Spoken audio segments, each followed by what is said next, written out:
Hi, 8th graders.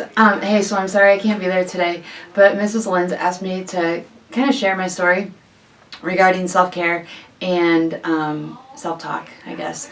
So my backstory is that a long time ago when I was a kid, really all my life I struggled with anxiety and depression, never diagnosed until I was in college, and at that point I was sick. I got sick a lot and lost a lot of weight, and just didn't really take care of myself because the anxiety was taking over my life. I just started seeing my family doctor, started getting some care, I guess, that way, and it never really got better. When I had my kids, it got way worse. There's a time in my life, if I look back at my middle boy, who's 8.5, if I look back, I don't remember the first year and a half of his life. He'll ask me things and I just don't know. Then fast forward 2 more years, we found out we were having my 3rd baby, and he's now 6. And when he was born, but when I found out I was pregnant with him, I didn't know what I was going to do. I couldn't really imagine being pregnant again. Pregnancy was awful. I knew how hard it had been when I had my Jack, and so it was really hard.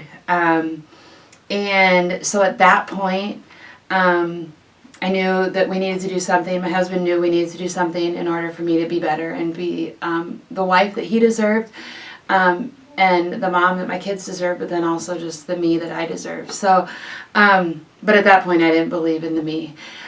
So I started seeing a doctor, like an actual psychiatrist, which was a really hard step for me. And then finally she convinced me to start seeing a counselor on a regular basis.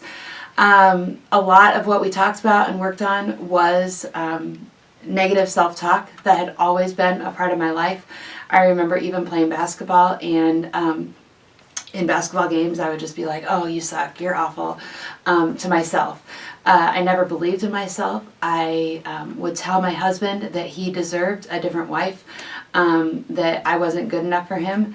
And so the things that were going on in my life were just out of control. It was June of 2012. I kind of had this like aha moment, and like my faith has always been really important to me. I just had this moment where I was like, I want to get better and I need to get better. And so that's when it really became real for me. I didn't believe in myself before that. I didn't think I was worth it. I never thought about like hurting myself, but I didn't think that I was worth being better. And I'll be honest, it's still a struggle. There's some days when that are hard, that just like the way I describe it to my daughter now, she has allergies, and there are some days that her allergies are worse. And so my whole mental health struggle, like I have some really good days, but there are some days where it's a struggle. And so, but the good thing is that I have overcome a lot. I now believe I'm worth it. My husband is my rock, but he constantly like speaks truth to me, and was speaking truth to me when I didn't want to speak truth to myself. He always reminds me that I'm a child of God, and that God doesn't make mistakes, and that God doesn't make junk, and that before our family was even a family, God picked me to be my kid's mom, and that we are supposed to be a family. And so I have started taking better care of myself, I guess, in just the way my mind functions, and it's been training, just like you have to train your body for any kind of athletic endeavor you want to do.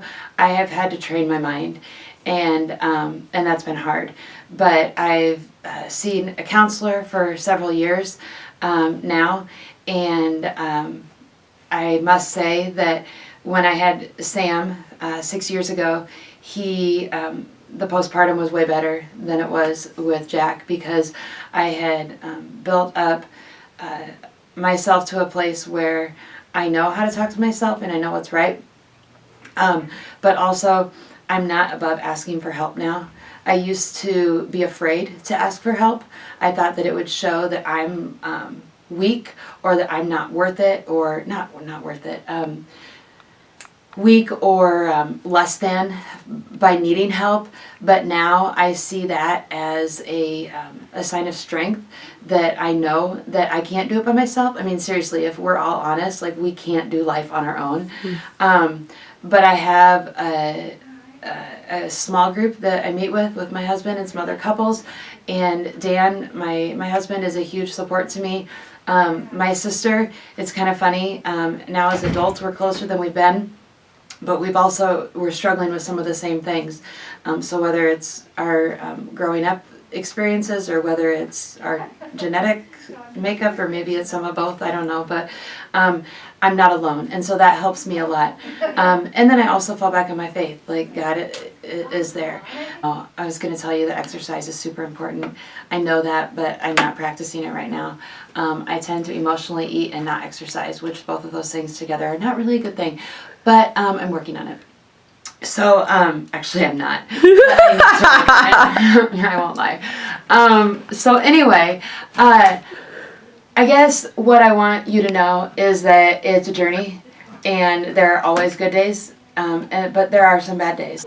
So I guess I would encourage you guys, first off, to know that if you're struggling with these things, if you're struggling with the negative self-talk and not believing in yourself, it's normal.